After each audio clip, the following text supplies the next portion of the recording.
कोटि समप्रभा निर्विघ्नं कुरुदेव सर्वकार्येषु सर्वदा सर्वकार्येषु सर्वदा या देवी सर्वभूतेषु गर्भेण संस्थिता या देवी सर्वभूतेषु मातृत्वेन संस्थिता नमः तस्यै नमः तस्यै नमः तस्यै नमो नमः। विश्ववंदनीय भारत माता की पावनी अचल में विश्ववंदनीय भारत माता की पावनी अचल में बसा बसाया छत्तीसगढ़ और छत्तीसगढ़ महताई की पावन पुरा में बसा बसाया ग्राम बरबट्टी पारा और इसे बरबट्टी पारा की हमारी समस्त वो असल में करोड़ स्वरूप माता है। पूज्य पिताजी एवं आज की सब भावी देश को गांव परिवार को आगे बढ़ाने वाले एक दिशा निर्देश देने वाले हमारे परम साथियों एवं इस ठेमा बरबट्टी पारा के सब सम्मानीय आदरणीय सरपंच महोदय चूंकि आप लोग की ग्राम बरबट्टी पारा में मंडे मेले की शुभ पावन स्तर पर छत्तीसगढ़ी लोक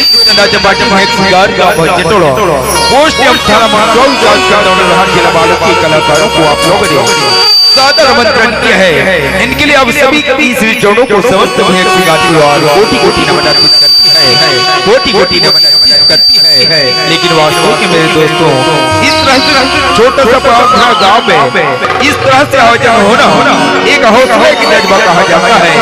क्योंकि मेरे दोस्तों हम अपने जीवन में कोई ना कोई कार्य करना चाहते हैं। उस कार्य को करने के लिए हमें अपने जीवन में 3 चीज की आवश्यकता होती है और वह 3 चीज क्या है? तन मन धन को समस्त ग्रामवासियों ने एकजुट की और इस तरह से आयोजन किए और इस तरह से हौसलों को कहा जाता है कि मंजिल उसे मिलता है जिसके सपनों में जान होता है।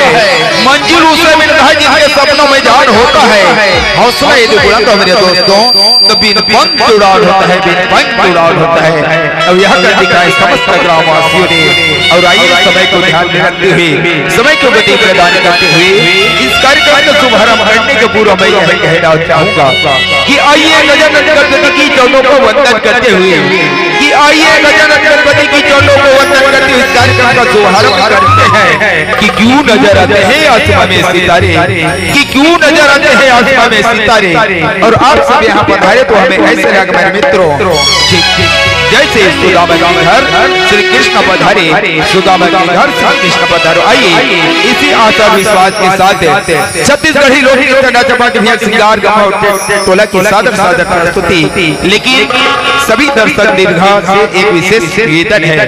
यह जो कार्यक्रम है सेटिंग कार्यक्रम है आप सभी से हमारा क्रमबद्ध प्रार्थना है कि शांति की दान देते इस कार्यक्रम का आनंद लीजिएगा। लेकिन माफ कीजिएगा यहाँ का किसी का फरमाइश नहीं लिया जाएगा। यदि जिस किसी को भी सम्मान राशि देना होगा तो कृपया सब अक्षरों में अपनी नाव का पता लिखकर अन्य किसी कलाकारों के हाथों में नहीं देंगे। विशेष ध्यान दीजिएगा किसी डांसरों के हाथों में नहीं देंगे। देना होगा तो कृपया हारमोनियम मास्टर के समक्ष में ही देंगे।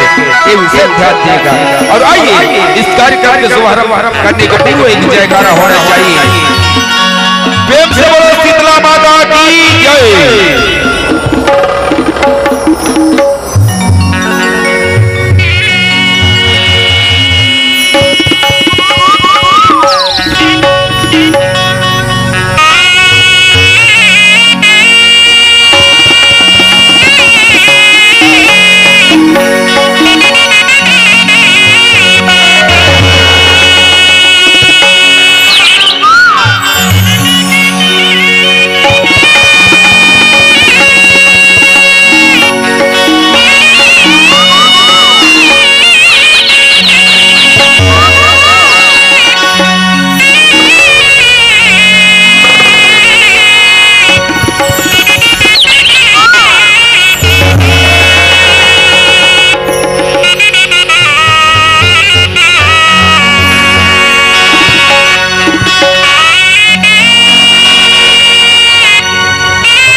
We'll be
right back.